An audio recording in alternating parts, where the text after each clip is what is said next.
Your hands are resting on your lap, or maybe on the keys, or on the arms of your chair. You can feel the subtle pull across your shoulders from leaning forward, the gentle tension in your neck. Right now, without moving, you are holding your head upright. That's a weight. Your skull, your brain, everything you are thinking with right now is a 7-pound boulder balanced on a stack of delicate bones.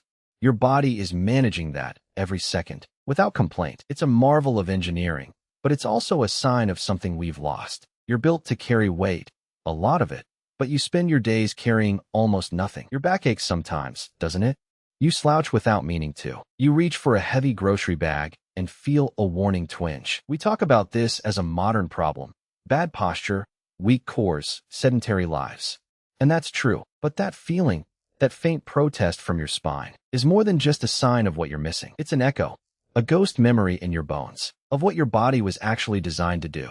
Not for sitting, but for carrying. Not for stillness, but for a strength so fundamental, so daily, that we've almost erased it from the story of who we are. Because when we picture strength in the ancient world, we know exactly who to focus on. The hunter, the man with the spear. We can see him in our minds, muscles straining as he runs down prey, as he throws, as he fights. His story is written in the fossil record, in the thick arm bones, the powerful shoulders of skeletons we've labeled male. That story is so dominant. It has shaped everything.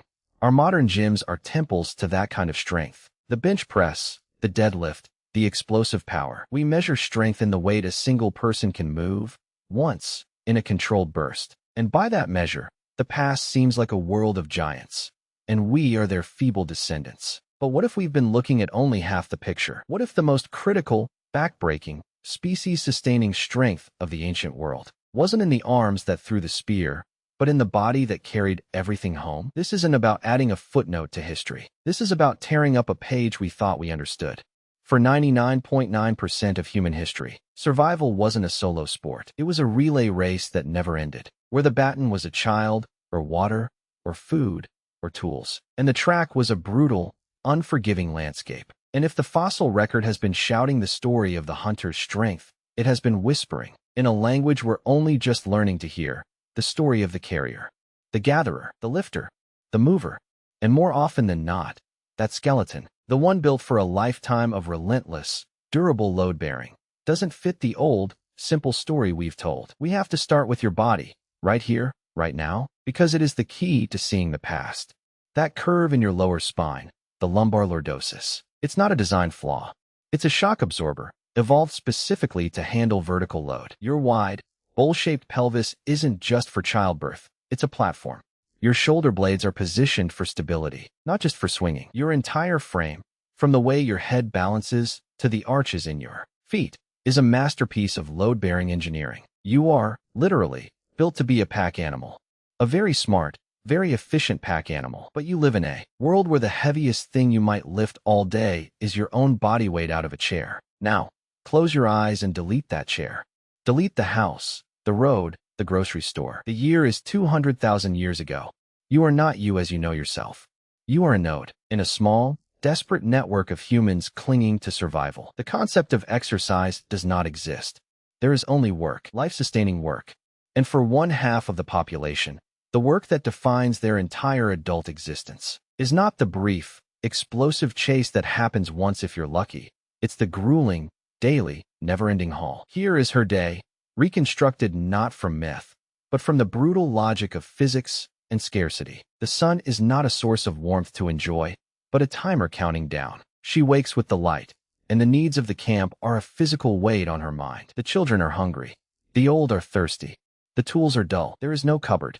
There is no tap. Every single thing that will be consumed, used, or relied upon today must be fetched, carried, and processed by human muscle power. So she sets out, perhaps with others, perhaps with a child already on her hip. She is not walking for leisure. She is walking for survival, across rocky, uneven ground, up slopes, through thickets. Her destination might be a tuber patch miles away, or a stream bed where good stones for tools can be found, or a grove of trees where last season's nuts might still be gathered from the leaf litter. The hunt might bring in a burst of calories, but it is a gamble. Her work is the baseline. It is the guarantee.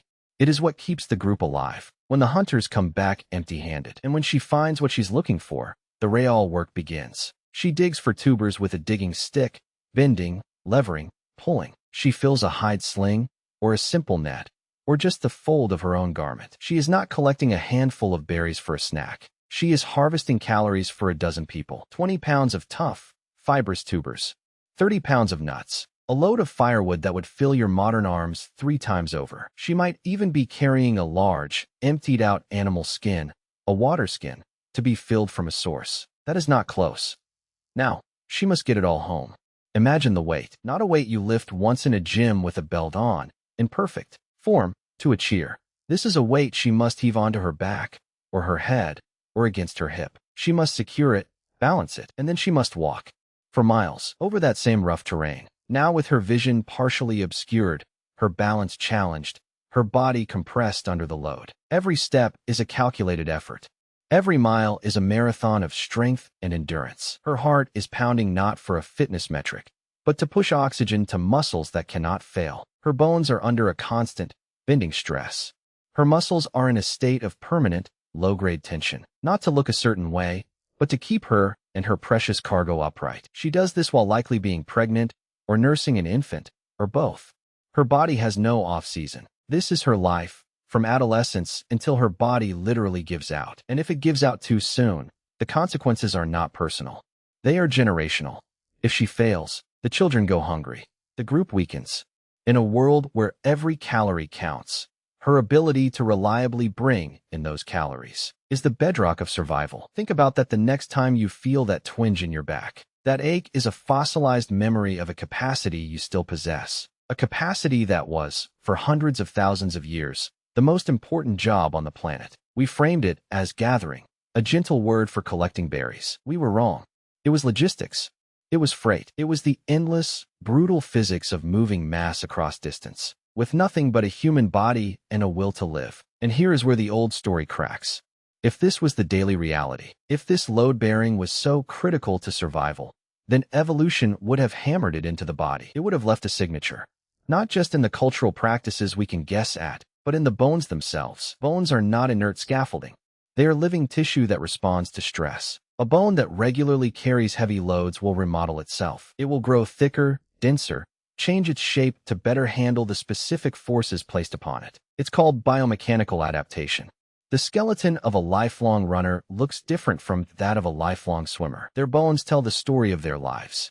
So what story do the bones of ancient women tell? For decades, archaeologists looked at those skeletons and saw one thing.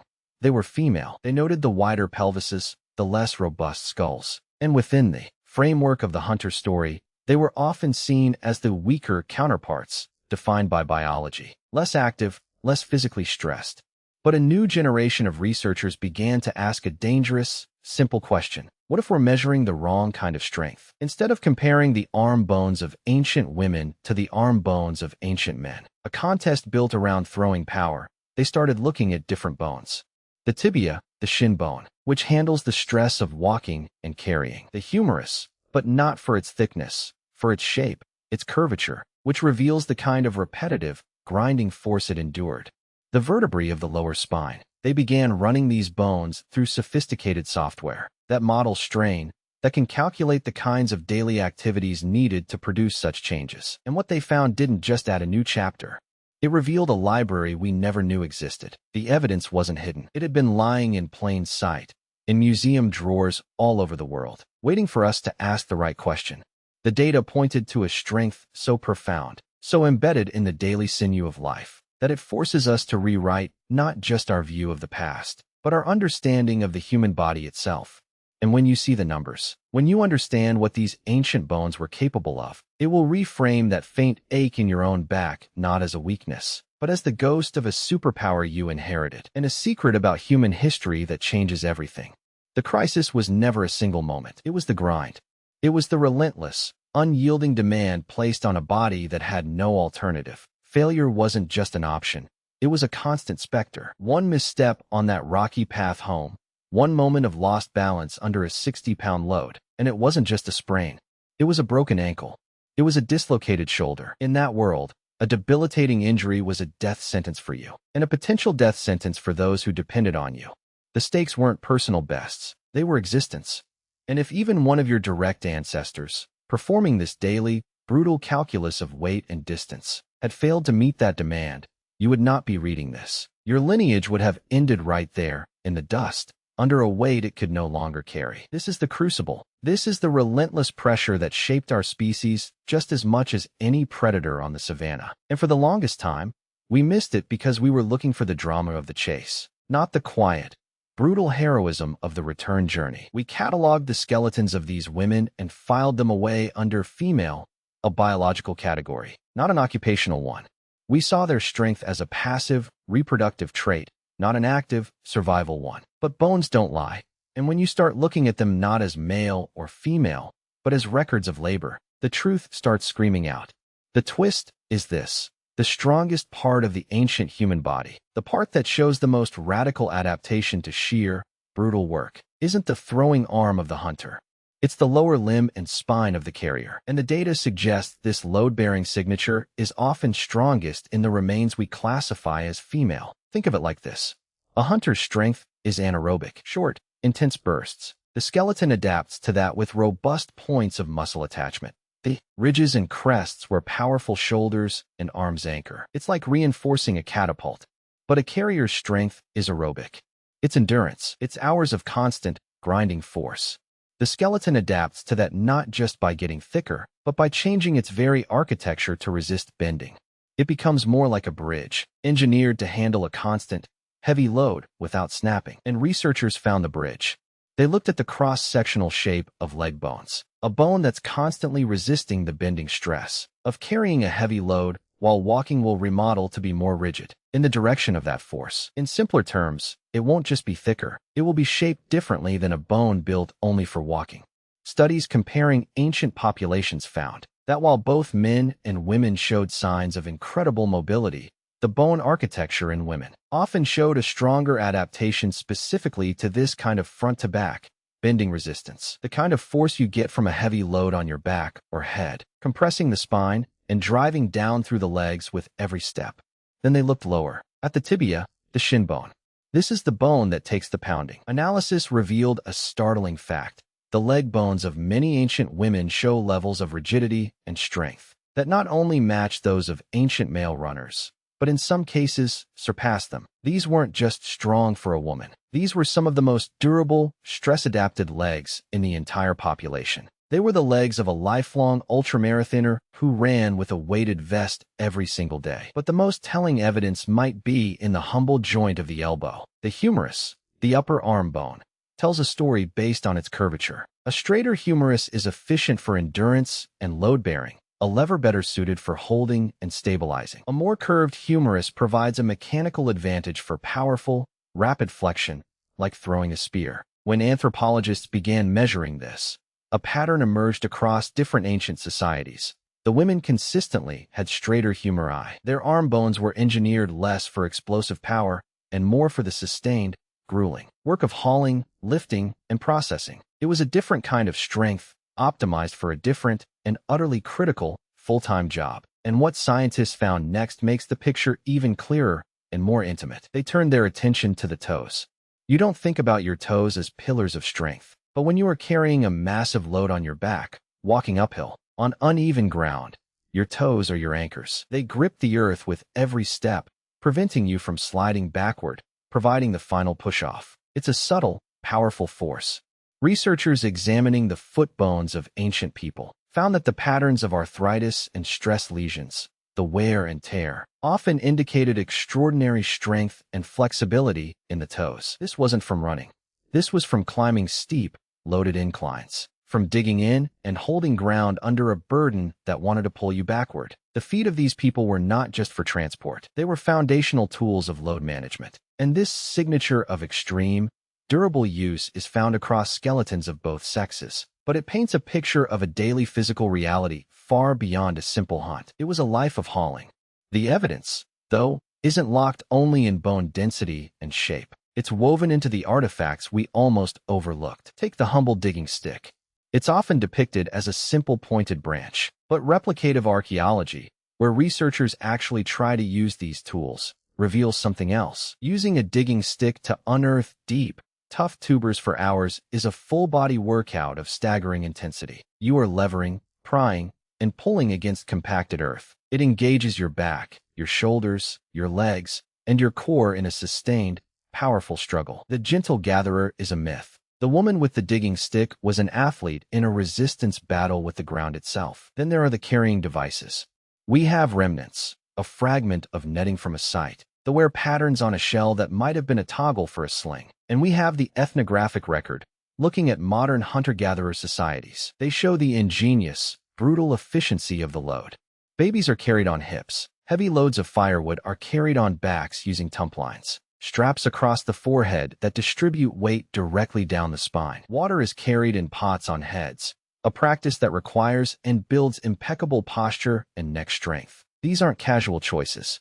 They are biomechanical optimizations, refined over hundreds of thousands of years, to turn the human body into the most efficient freight vehicle possible. The picture that emerges is not of a past, where one half of humanity was strong and the other was weak. It's of a past where survival demanded two completely different, utterly essential, and supremely specialized kinds of strength. The anaerobic, explosive strength of the hunter, and the aerobic, relentless, durable strength of the carrier. One brought in the windfall, the other guaranteed the foundation. And evolution sculpted the human body, in all its variations, to excel at both. Which means the body you are sitting in right now, with its aching back and its latent power, is a mosaic of that history. You are not just descended from the quick and the brave. You are descended from the relentless, from the indefatigable, from the ones who could walk for miles under a crushing weight, and still have the hands free to hold a child. Their strength is in your architecture, in the curve of your spine, meant to stack vertebrae like stable blocks under load, in the width of your hips that form a shelf, in the potential of your leg muscles, to fire for hours, not seconds. And this changes the echo you feel. That twinge isn't your body failing. It's your body remembering. It's a system built for monumental, daily effort, asking in a confused whisper what the monumental task of the day is. It's waiting for a weight that never comes. So the next time you lift a heavy box, or a child, or a bag of groceries, and you feel that deep, familiar engagement in your core and legs, understand what you are tapping into. You are not just lifting an object. You are rehearsing a million-year-old ritual. You are connecting with the most fundamental, unsung work that ever built our world. The work of carrying the future, one heavy, necessary step at a time. The final piece of evidence isn't in a bone or a tool. It's in the quiet space between your heartbeats. Right now, as you sit perfectly still, it's in your breath. Your modern life is a symphony of small, precise movements. Tapping keys, scrolling screens, steering wheels. These are tasks for the fine motor control of your hands and eyes. But your respiratory and circulatory systems, your heart, your lungs, your diaphragm, were engineered for a different scale. They are industrial equipment installed in a studio apartment. They were built to fuel not just a brain, but a furnace of muscle activity that could burn for hours under strain. When that ancient carrier climbed her final hill, the weight of her world on her back, her heart wasn't just beating. It was conducting a complex, efficient response perfected over millennia, diverting blood, managing heat, rationing oxygen, all to keep a loaded body moving. That system is still in you, idling, waiting for a demand that matches its design. This is the modern disconnect. We think of physical decline as inevitable. Of course, our ancestors were tougher. But that's not quite right. They weren't tougher in some mythical, genetic way. They were specific. Their bodies became what they did every single day. The fossil record shows this with brutal clarity. When archaeologists compare the bones of early farmers to those of the foragers who came before them, they see the signature fade. The bone robustness decreases. The specific adaptations for load-bearing and long-distance mobility start to soften. It doesn't take millions of years to lose this. It takes a few generations of quieter lives. Your body isn't decaying from some perfect ancestral state. It is remolding itself, right now, in response to the world you've given it. It is literally, biochemically, forgetting. And that's where the real emotional weight of this story lands. Not in awe of the past, but in a new understanding of the present. That faint protest in your back, that feeling of being out of shape, isn't a moral failing. It's a conversation. It is your skeleton, your tendons, your very cells asking a question of your life. Is this all? The ache is the ghost of a capacity, a potential for heroic endurance, feeling underused. You are living with the physiological echo of a superpower you didn't know you had. So this reframes everything. The modern solutions for back pain. The ergonomic chairs, the lumbar supports. They are treating a symptom of disuse. They are making your cage more comfortable, but your body wasn't built for a cage. It was built for a burden. This doesn't mean you need to go haul 60 pounds of firewood up a mountain. It means the prescription isn't just strengthen your core. It's to remember what your core is for. It is the central pillar in an architecture of carry. When you engage it, you are not doing an exercise. You are speaking a native language to your own frame, which means the most profound way to honor this history isn't through admiration at a distance. It's through a kind of physical remembrance. When you choose to carry your groceries instead of using a cart, when you take the stairs with a full laundry basket, when you pick up a child and walk just to walk, you are doing more than moving weight. You are sending a signal down through the layers of time. You are telling your biology, I remember. You are reminding your bones what they were meant to do, not in a single heroic burst, but in the sustained, humble, essential rhythm of bearing up. You are rehearsing the act that, more than any other, carried our species through time. We've spent so long measuring strength by the weight lifted once, in a gym, under a spotlight. We've missed the deeper metric, the weight carried home, day after day, in the dark, when no one is watching. That is the strength that built the future. It is a quiet, durable, obstinate strength. It is the strength of the base camp, not the spear tip, and it is in you. So feel that ache differently now. It is not a flaw in your modern life. It is a tether to an ancient one. It is the quiet, persistent voice of hundreds of thousands of years of ancestors saying, you are built for this, not for the explosion, but for the marathon. Not just for the thrill of the chase, but for the profound, loving duty of the return. Your body is not a temple. It is a bridge. And every time you stand under a load, you are walking across it, back to them, and forward into everything you are still meant to carry. The most important weight you will ever lift is the realization that you already know how.